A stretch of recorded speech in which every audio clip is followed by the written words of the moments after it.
Hello, my name is Florence and this is The Know. Here are today's top stories. Russia parades captured British armoured vehicles captured from Ukraine.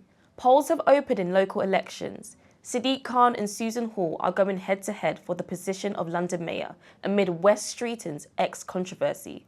And a man has appeared in court, charged with the murder of a 14-year-old killed in Hainault. Keep watching to find out more.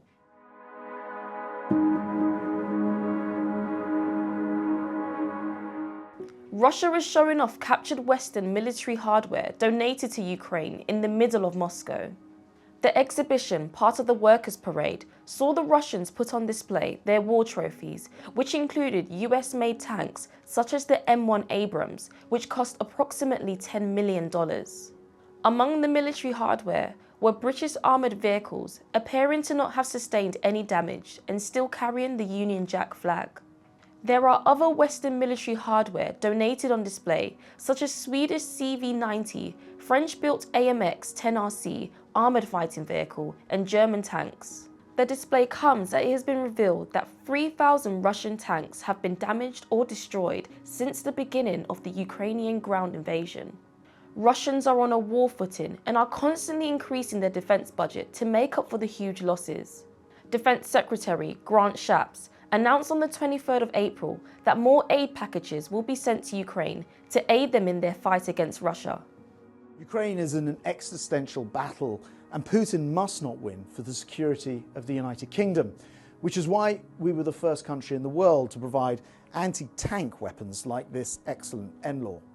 We were the first country to provide main battle tanks like the predecessor to this Challenger 3, and we're the first country in the world to provide long-range missiles like the outstanding Storm Shadow. Well, today I'm delighted to announce that we're providing our biggest ever package of gifted equipment to Ukraine, plus another £500 million to bring our total contribution this year to £3 billion.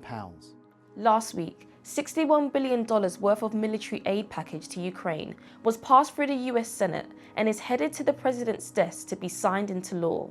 The Ukrainians are hoping to get air defense systems, artillery shells, and mid to long-range missiles. Residents in 107 councils across England are heading to the polls to elect 2,600 councillors. Both the Tories and Labour are defending approximately 1,000 seats each. The local elections are being seen as a test for Prime Minister Rishi Sunak's leadership and the Conservative Party as a whole.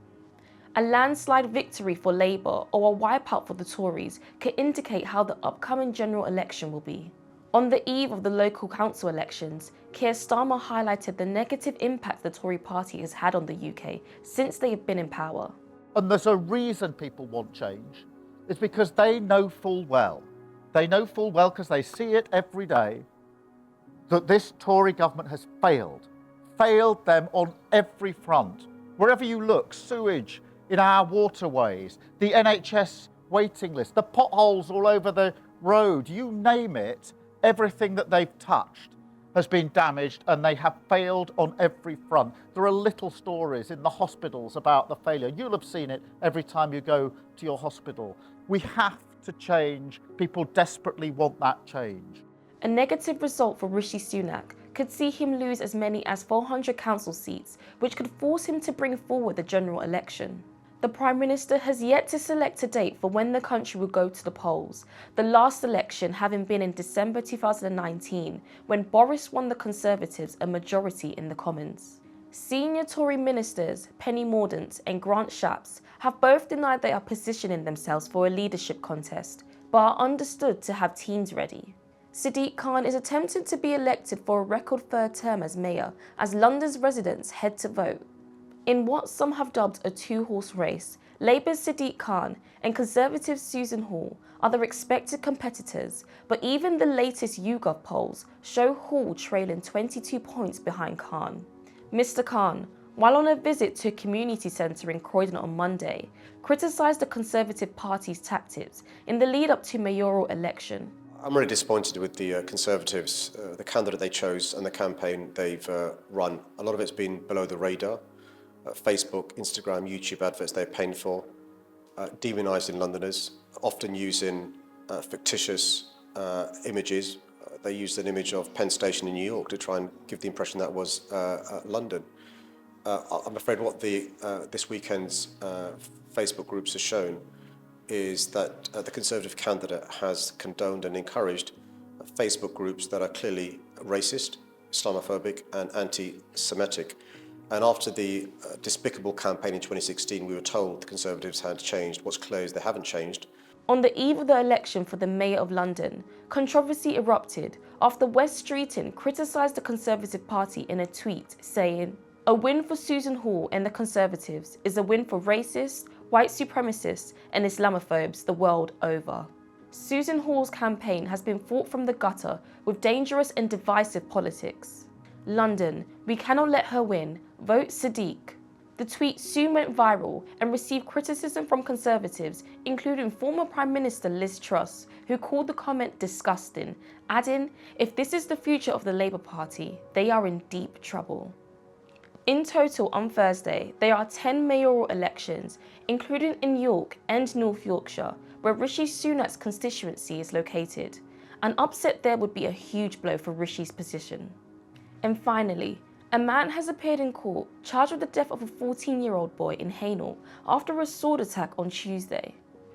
Marcus Monzo, 36, is accused of crashing his van into a fence in Hainault just before 7 a.m. and attacking 2 members of the public with a sword. He then allegedly killed Daniel Angerin before seriously injuring 2 police officers as they tried to intervene during the frenzied attack. One of the brave officers injured had to undergo hours of surgery on his arm.